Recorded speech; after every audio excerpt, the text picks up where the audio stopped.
If you're writing, recording, whatever you're doing, make sure that you're doing it for yourself first and that it makes you happy. If you're doing that consistently, I think you get better. I would tell young people, be yourself and be consistent. Music, to me, isn't what you do, it's who you are. You've chosen this life because the life chose you. So if music is part of who you are, it's part of your DNA, man, you got to respect that. Keep writing, keep recording, keep collaborating, be consistent, keep doing it. My guest today is label consultant, music photographer, and co-host of the Your Morning Coffee podcast, Jay Gilbert.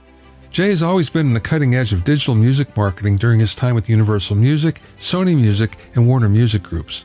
In fact, he was VP of New Media and Online Marketing for Universal Music Enterprises. During his time there, Jay launched the first digital-only label, created the industry's first sheet music plus album download, and created unique online marketing plans for Nirvana, The Police, Kiss, Motley Crue, Bob Marley, Elton John, Guns N' Roses, and many others. After he struck out on his own in 2015, he began curating a weekly newsletter called Your Morning Coffee with a list that eventually grew to 15,000 readers. It's now one of the most influential newsletters in the music industry. During the interview, we talked about the role of record labels today, the rise of solo artists versus bands, attribution and intellectual property and AI, Jay's advice for aspiring musicians, and much more.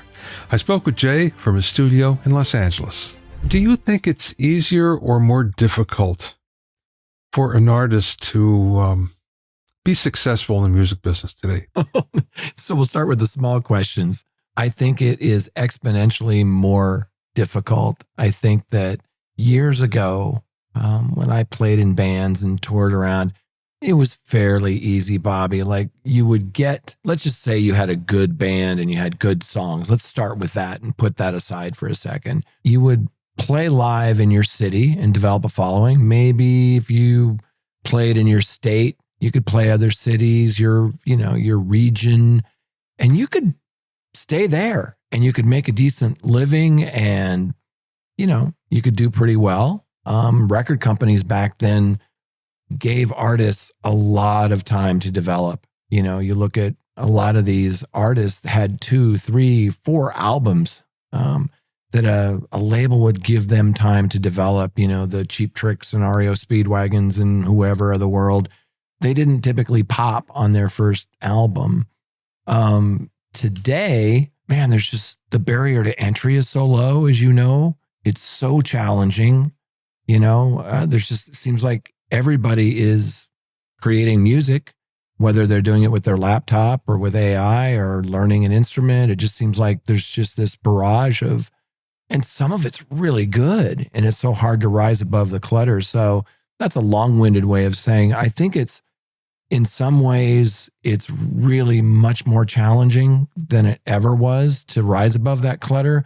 Plus, there's so much more you have to do. Like if you're an artist today, it's not just writing, recording great songs, playing good live shows. It should be all about that, but you have to do short form video.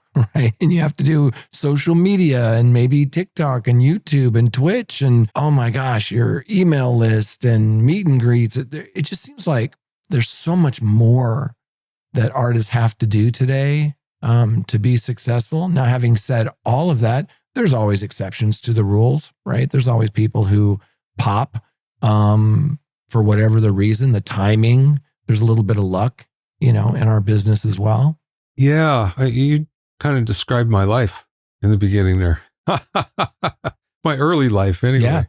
Yeah. Starting in a band and making it locally and then regionally and then statewide and then East Coast wise. And you could do it because another reason you had support of the radio stations too, local radio stations, which don't even matter anymore. Not so much. And it is a shame because I grew up on radio. I just spoke yesterday with a friend of mine named Tim Patterson. And when I was in high school, I used to hang out at the radio station there in Salem, Oregon, KBZY. And we knew one of the DJs and they were rock stars to us. Like we would just hang out and can we watch you, do your thing. And later I got to know the DJs at my favorite FM station in high school, KGON. And again, they became lifelong friends, but at the time they were bigger than life. Radio was as you mentioned, I mean, it was substantial. It was a big, big deal. And I can't say nobody listens, but they don't listen the same way. And it's funny because so much of radio now has become either talk radio or sports rather than music. Yeah. It's not the music repository that it used to be, and discovery. No, but I do like some of the things that I've been seeing online, and I know it's not the same, but first of all, I think Sirius XM has some really cool channels, but I was listening to Elton John's radio show on Apple Music, and man, that brings you back to those days where the DJ had an opinion and said, Bobby, you need to listen to this new track by so-and-so. Hold on tight. Here we go. And you almost felt like you had a relationship, with that DJ. Yeah. I miss those days. It was really romantic. It was really cool. Let's talk about record labels for a second. And labels don't develop artists like they used to. And I wonder, I know it's a conscious decision not to do that, but it also makes me wonder why that happens if they feel they don't need to anymore. And now, obviously, there's no other infrastructure that you can get from going from a star to a superstar than with the record label. But before that, you just don't find the artist development like you used to. Yeah.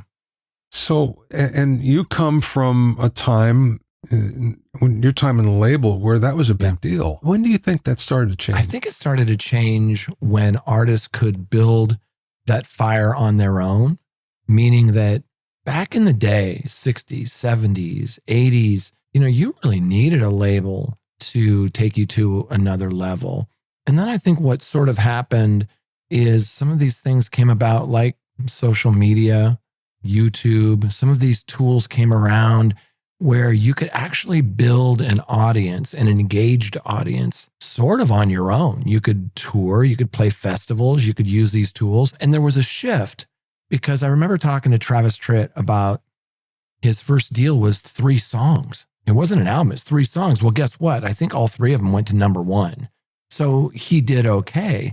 But that's similar, Bobby, to today, where they want to throw gasoline on your fire. They're not going to build your fire like those days that we love so much, where someone would sign a band because they believed in it. Like, I'm signing James Taylor and we're going to, put some money behind it. And he's going to play live and we're going to get him on television and we're going to grow this audience, get him on the radio. I think what happened was all of a sudden now these labels are saying, okay, well, I want to look at your social footprint. I want to look at your YouTube video views. I want to look at these metrics. And I did this panel. It was really interesting at Music Tectonics a few years ago, and it was on A&R and data. And I spoke to a lot of different labels about how they sign artists. All of them have internal dashboards, where they look at, what's happening with all these little data points. Not only do you have a growing, trending social media, short form video, whatever, but how engaged are the audiences? And then I asked this one gentleman, with all this data, how do you sign artists today? And he said, well, I go out to see somebody play on a Tuesday night and I look for a lineup around the block to see them play. And I thought, wow, that's old school, Yeah, right.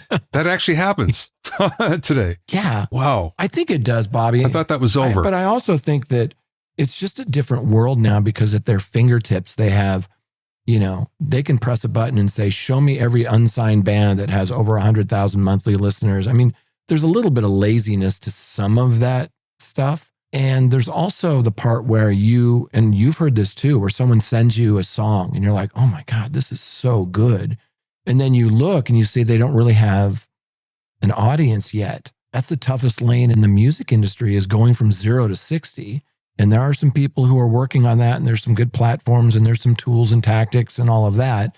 But that's the toughest lane, because today a label wants to start with someone, an artist who's already playing certain cap rooms, that's already stage ready. They've played live shows. This isn't the days of, you get a TikTok video and somebody signs you and you haven't even finished a song, let alone played a live show. That pendulum swung the other way, right?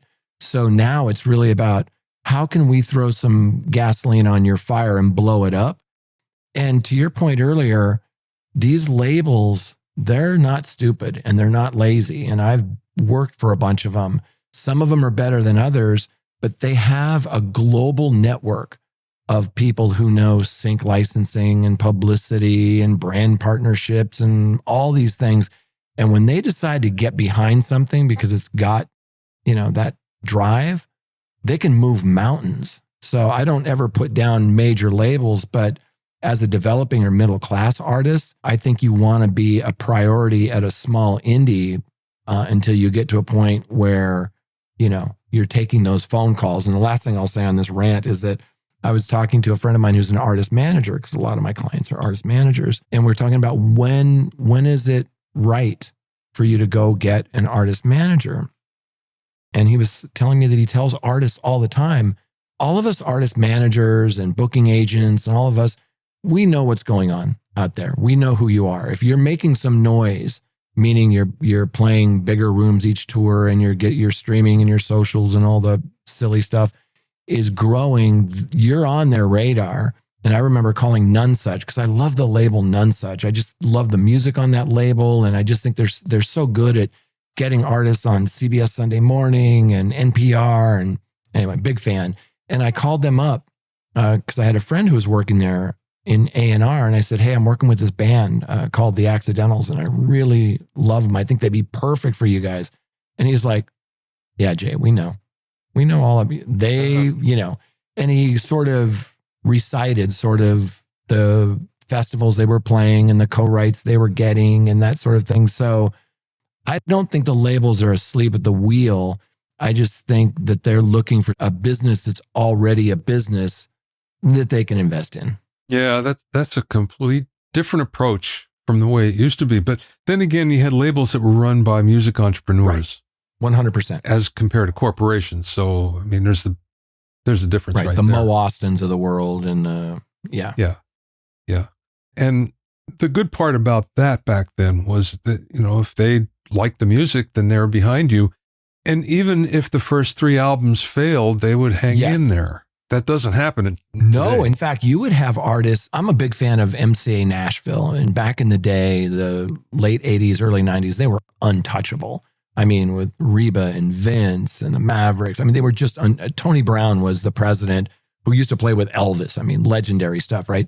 But they would sign artists that some of them weren't going to sell, like Joe Ely, just because they were good.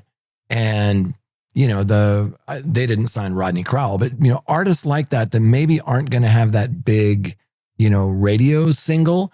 But I love those labels. I don't know. They have that personality and that integrity to sign artists that maybe aren't going to be massive. But to your point, some of these legends that you and I grew up on, like we talked about, all of those people, they would sign artists and not all of them would be super popular, but they would have album after album, of these artists and stay with them. I don't think anybody has a stomach for that today. If you don't, hit with your first few songs, let alone an album or an EP, I think they move on. What I find interesting is there are fewer bands and more solo artists.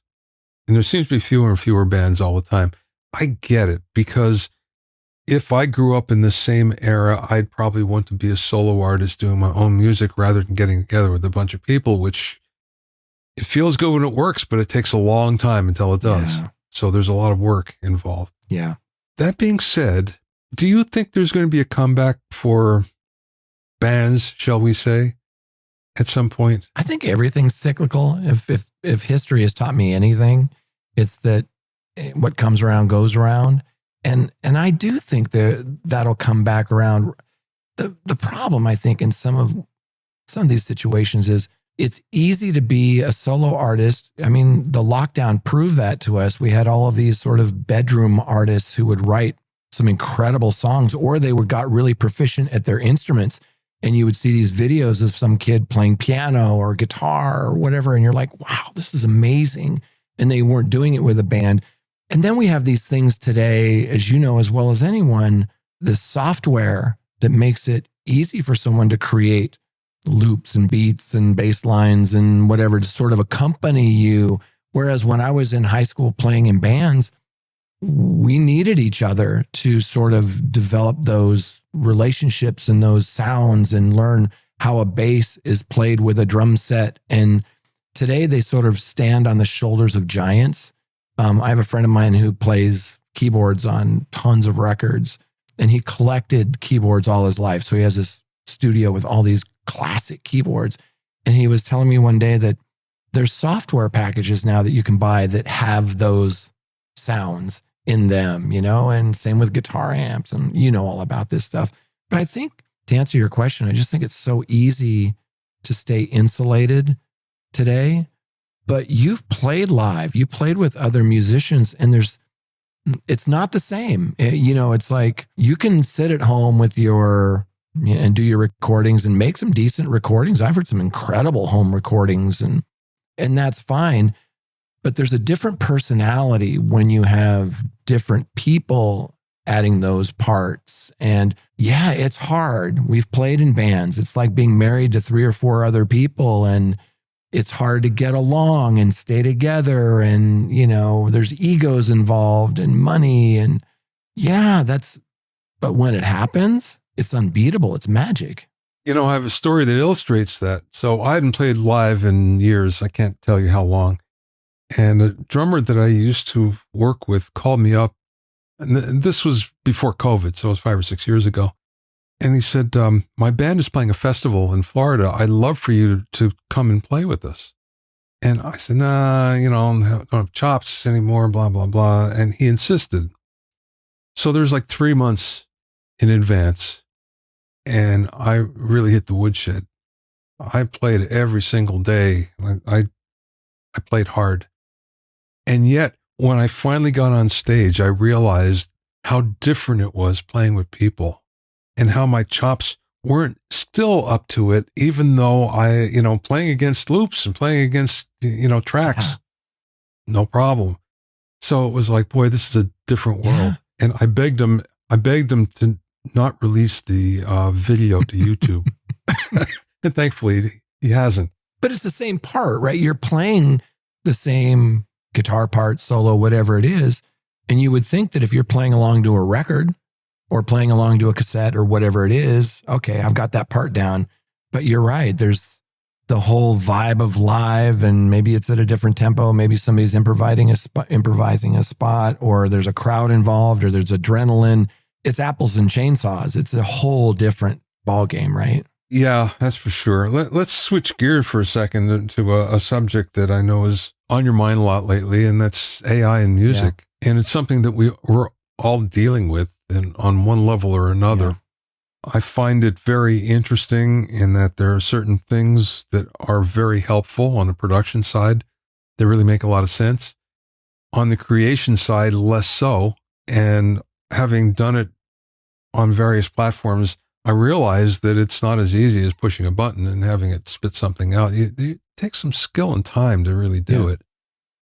That being said, now we're starting to see the growth of AI artists. Yeah. And the funny part is there's not as much pushback as I expected. Yeah. Do you feel that as well? Well, at least initially. In fact, there's a new Luminate report that's coming out tomorrow. And I got a sneak peek at it because we interviewed Jamie Markinet today for the podcast, and we broke down the report. And there's a whole slide on people's views and opinions on AI in music. And I think there's 2 different buckets here. One, let's look at functional music for a second. So that's lo-fi hip hop to study by, or music to sleep by, or chill music to calm down after a busy day. Most people don't care if that's generated with AI. But I think where it gets a little challenging is when you go to the other side and it's people singing and it's songs. Then that percentage sort of drops of people who think that that's okay. But this area better than most. And I think some of the conversations we've had surrounding this, have educated me on a couple of things. One, a lot of these tools have been around a little while, right? A lot of them you use in your workflow all the time, and there's no nefarious thing there. But then if you look at AI, which is generating, let's say, someone's voice, even 18 months ago, some of that technology, you could tell. You could hear the artifacting or the wonkiness or the bleed or whatever it is. You could kind of tell that. And, there's the fake Drakes of the world and some of that stuff, which is fun to listen to. Or you can go and find, Freddie Mercury singing, some Beatles song or something. And it's a novelty. But something weird has happened over the last couple of years, and that is that the quality is getting better and better and better. And it's become a really interesting tool for, let's say, songwriters. I have a songwriter friend of mine who uploaded his song, his guitar track, and then had the AI put in the drums and the bass and the keyboards and the strings. And he made this amazing sounding demo. And he's not going to release that, but he's going to send it, to his publishing peeps and all of that. The other part of it I think about is like synthesizers and drum machines. It was all doom and gloom when they came out, and people were like, oh, there won't be any drummers anymore and all of that. And I feel like AI is much bigger than all of that. I love your Musician's AI Handbook. I've sold that to as many people as I could. I think it's a really great resource. All of this stuff is changing so fast. I'm taking a course right now, an MIT course on AI, and it's really opening my eyes because a lot of the folks in that particular class, I think there's like 75.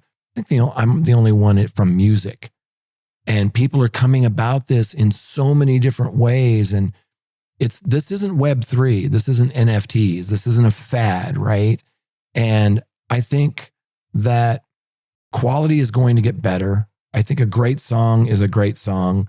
But I'll tell you the thing, and we talked about this a little bit the other day, one of the things that excites me the most is when you see Randy Travis releasing new music, because even though he's had a stroke and he can't sing, the AI is trained off of his voice and he can release new music. To me, I love that. The Brenda Lee rocking around the Christmas tree in Spanish.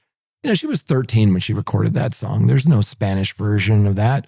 But they train on her body of work, and there it is. Oh my gosh, you and I are just right today touching on the tip of the iceberg, but there's so much potential here and so much good. Yeah, there are always going to be people who are going to, use somebody else's intellectual property, for example, and there needs to be rules and guardrails. And yeah, I agree with all of that. But I am so optimistic and excited about the capabilities of this. And the last thing I'll say is I saw this video that it turned everything upside down for me. I don't know if you've seen this, Bobby. Her name is Holly Herndon, and she has that TED Talk, right? And she has her Holly Plus software, and she worked with this company called Never Before Heard Sounds, for those who haven't heard this story. But it's a 9-minute TED Talk, and she used this AI that's trained on her body of work. So you can use her voice, you can sing, and it'll come out her voice. But the thing that blew my mind was that she can translate her songs into Japanese or Chinese or Russian or whatever. Yeah. To me, those are some of the things in the coming years. How cool would it be? And I know this sounds like it's sacrilegious, but how cool would it be to create a new John Coltrane record only based on his body of work? How cool would it be to have, the Beatles release all their albums in Japanese for the Japanese market? And I know there are people who would yell and scream, that's not what they wanted. That's okay. But just the possibility is super exciting. I think Holly has her PhD in computer science from Stanford. She's smart. She, definitely she's one up on everybody on that. And I took the same MIT course, by the way. Good. Yes. Yeah, it was pretty awesome. One of the things that's kind of interesting, and you know this now, having read my book and going through the course, machine learning versus a large language model is way different. And one of the things in music production is there's a lot of machine learning. So that's such a small slice of AI, but it's trained to do basically one thing, and it does it really well. So one of the things you never have to worry about is any hallucinations or anything like that.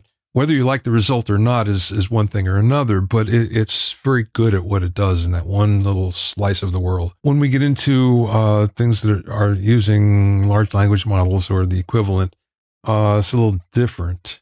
One of the problems with music creation, for instance, is so you create something that you like, Udio, Suno, any of those. And then you say, oh, it's really good. Now, let's do it again, but add a bridge. And you don't get the same thing back with the bridge. Now it's slightly different. Yeah. And this keeps on happening where you go, I want it like this.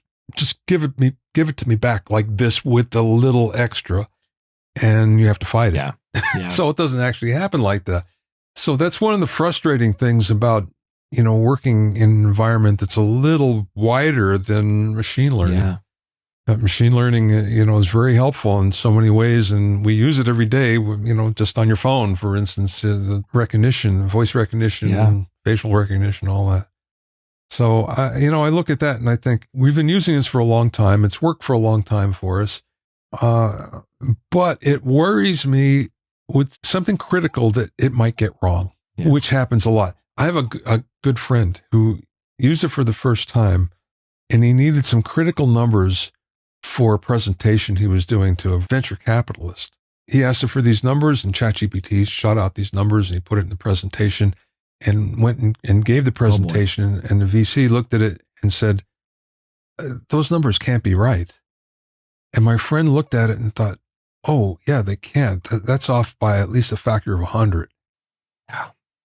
And it made up the numbers. Yeah. So there's a part of me that thinks, how can I trust something that might be off? Yeah. But you have to double check all of that stuff, everything that I've ever done with AI. And it's so good at doing certain things. I did a keynote at the Japanese version of the RIAA a few years ago, and it was basically on the history of A&R. And I just wanted an outline to sort of start, just some scaffolding. And it was so good at that. And then you double check those things. I mean, you have to, and it's also only as good as what it's trained on, right? So there's this company called Astral that I worked with a little bit, and they did something really cool. So the background of it is they sort of started off by taking, a marriage therapist and taking all of his book and his papers and just his stuff and trained on just that. So he offered that to his patients. So if you were in a relationship and you were having trouble, you were going to him, but it's on a Sunday and you're having some spat with your significant other, you could type that in and it would say, based on his body of work, here's some exercises you can do, here are some things. So they took my Your Morning Coffee podcast and they took 100 episodes and they uploaded it in. And it was so much fun because you could type in, what is the Music Modernization Act? What is such and such? And it's not all encompassing. And, we typically are talking about stories that are in Billboard or Music Business Worldwide or whatever. And it's, to some degree, it's someone's opinion, but it's sort of, loosely based on fact. And I wonder if, yes, we have these large language models and we have all these things. I wonder if the future is maybe a little bit more bespoke. Maybe it's you get the software just for Bobby that says, okay, these are the things that you do. Here's your body of work. Here are all of your books that you've written. We're not going to let this model go out on the web. We're only sticking with what you do. And then maybe people subscribe to that, or if they go to your webinars or they buy your book, maybe they get access to it. I see some areas like that where it's a little bit more niche than these giant things that suck in every bit of data everywhere and make sense of it. I've gone down that road actually a few years ago. There was a marketing company that I worked with at the time who suggested this and took a few chapters of my book and ingested it into whatever AI they were using. I don't know.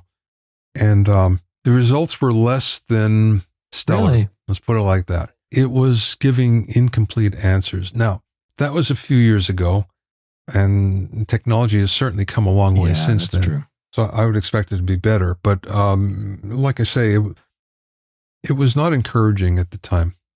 I would love to get your thoughts on this, Bobby, because so much today is, when you mentioned Suno and Udio and, drawing off someone else's IP, they're not the only ones. There's a lot of these have drawn off of Hollywood films, or they've drawn off of all the artwork. And, I'm a photographer, so there's a lot of that photography that they're drawing from. So attribution is such a big thing now. I'm wondering how in the world are we going to, go to this, let's say it's, Chat GPT. Well, it's learned off of all of your books. So how can we pay you, for the fact that it's trained off of your books, and how do we identify that? I think that's going to be such a challenge going forward. What do you think as a creator? Well, you know what just happened with Cloudflare, right? Yes. Yeah. Yeah. So Cloudflare, for those listening that don't know, Cloudflare is what they call a CDN, a content delivery network, and it kind of sits in between your website and whoever's downloading it, whoever's looking at your website, and the ISP.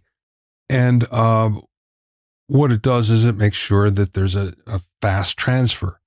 Well, there's also a lot of privacy features that it has, and one of the big privacy features that it just instituted was to say, we're no longer going to allow AI bots to scrape any of our clients unless they want that to happen and unless they get paid. Yeah.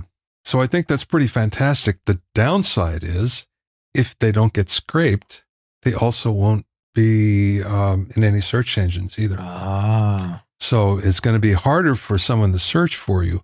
So there's, it's 50% of one, 50% of the other. And so that's a tough one. Yeah. I wonder what's going to happen with Google. I was talking to a friend of mine the other day, and he said they're done.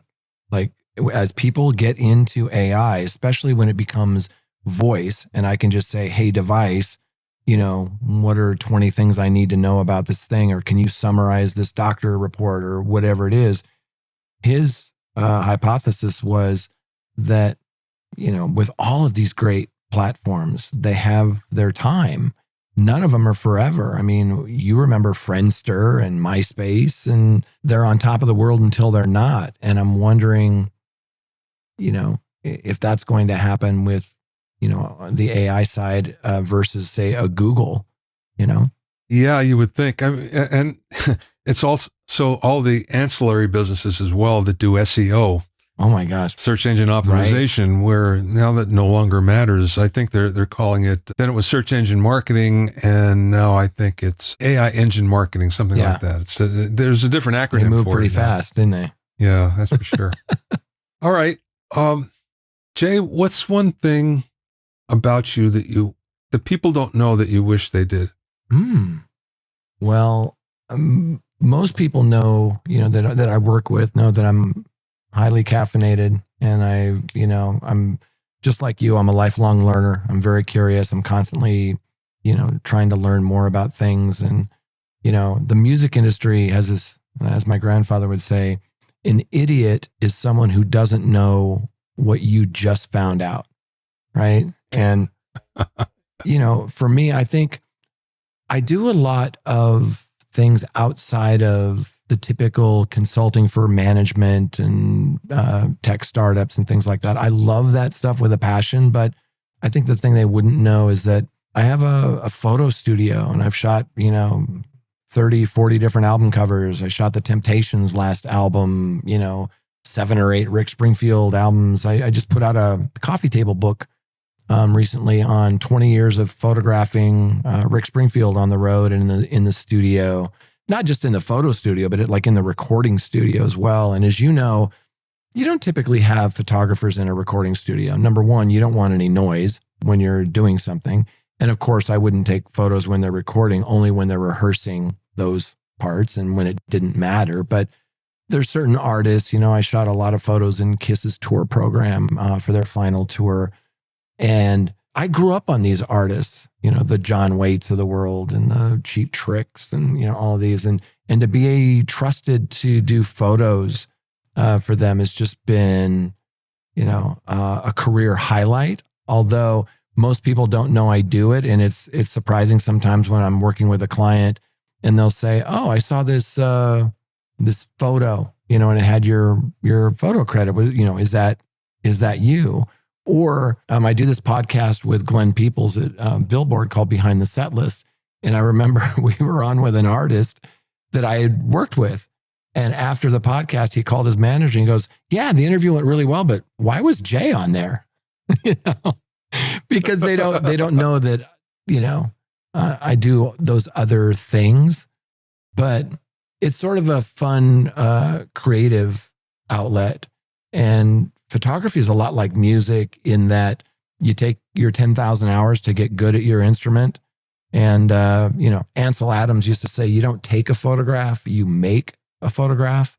And the greats, the guys that I follow, the David Baileys of the world and, the Lynn Goldsmiths and those folks, they created these great images that you and I have lived with our entire lives, whether they're album covers or iconic images of, I could name a few and you'd go, oh, I know that photo, Hendrix with his guitar on fire. They're just these iconic images. So that's a long-winded way of saying the photography side is not my primary business. It's just something that no matter what I do, I'll sort of always have that weekend creative outlet where I can go and close the doors, lock the doors, turn on some music. And it's like recording in that, let's use Al Schmidt, for example. His son is my photography partner. And so the reason I bring him up is, and better than most, he didn't do things the way a lot of people did. He would change the sound by moving a microphone a certain angle and a certain distance from whatever. And there was an art form to that. That's old school. And that's how photography is that you feather a light, meaning I have a light directly at you and I turn it slightly to a side. And so light does weird things. It wraps around your head and it's like sound in so many different ways. It's magic. And just like when you go into the recording studio to record someone, you can't replicate that with the next artist. They sing different, they play different, their attack is different, they're louder, softer, whatever. You're starting from scratch, a blank canvas, right? Every single time you record. And it's the same thing with going into the photo studio is you try things and it's like, oh, that's not working. And oh, that light's too hard. Oh, and then all of a sudden, wait, do that thing again, right? And it's magic. And that, to me, that's a lot like music. I don't think I ever appreciated photography so much until I have a friend who's a very good photographer on the East Coast, and she took a picture of a puddle, a mud puddle, and showed it to me, and it was so beautiful. And at that point, I realized what an art form it was, because it was just a simple puddle, and yet it was art. And today, everybody's got one of these in their pockets, and these things take amazing photos and videos. In fact, if you look at Ace Frehley's last album and you pull the vinyl out, there's a photo of his Les Paul sitting on a drum stool. I shot that with my iPhone, right? And it's 12 by 12. It's there. Brett James has a single cover. We were in Malibu shooting a video. He was sitting on a rock and I go, Brett, hold still. And I took a picture with my iPhone and that ended up being the cover photo. People ask me what is the best camera to get? The best camera is the one you have with you. You know what I mean? Yeah. And it's all about composition and lighting and those types of things. Just like music, like I can play guitar, but I'm not a player. I can't express myself like Jeff Beck. I remember the guitar player for Def Leppard went to a Jeff Beck show once and he said he went to the show as a guitar player. He left the show as a guitar owner. Yeah, I get it. Sure. All right, Jay, last question. What advice would you give to somebody that was just starting in the music business today? Today, it's that famous Jonathan Daniel quote. You give me a great song, my job is easy. You give me a good song, my job is impossible. So I think what I tell young people, like when I speak at colleges and stuff, is that if you're writing, recording, whatever you're doing, make sure that you're doing it for yourself first and that it makes you happy. You want something that's you, that's authentic and genuine and makes people laugh, makes people cry, whatever. So let's put that aside for a second. Once you have that great thing, then I think it's about consistency. I feel like those people who show up, like you do a podcast regularly. I do a newsletter and podcast regularly. I don't miss it. There's something to be said for consistency in, number one, you get better as a musician, as a singer, as a producer, as an engineer, whatever you get. If you're doing that consistently, I think you get better. But I think it's also, you grow your audience with that consistency. And the last thing I'll say on it is, I don't look at vanity numbers. I don't care that you have X amount of numbers on your social media. I look at how it's trending, but more importantly, engagement. I'd rather have a video with 1,000 views and 1,000 comments than 1,000,000 views and 1,000 comments. Because I want people to be, whether they laugh, cry, they get upset, they love you, they hate you. Some people say the key to success is offending the greatest number of people possible. Like if you're David Bowie or Alice Cooper or Kiss or whatever, there is some truth to that, sort of shocking. And, but at the end of the day, they also had great, great songs that stripped down. If you take away all the magic in the studio or whatever, those songs were just great on a piano or an acoustic guitar, and they still hold up today. So I would tell young people, be yourself and be consistent. Music to me isn't what you do, it's who you are. You don't have a choice. It's like with you, with your business. Could you do something else? Sure, but you're not going to. You've chosen this life because the life chose you, in some ways. So if music is part of who you are, it's part of your DNA, man, you got to respect that. And you can still sell insurance. You can still, do something to put food on the table, but keep writing, keep recording, keep collaborating, be consistent, keep doing it. Thanks for listening and being in my inner circle. Remember, if you have any questions or comments, you can send them to questions@bobbyowsinski.com. You can also learn all about the latest in music, audio, and production news, and find out about openings for my latest online classes at bobbyowsinski.com. This is Bobby Owsinski. I will see you next time.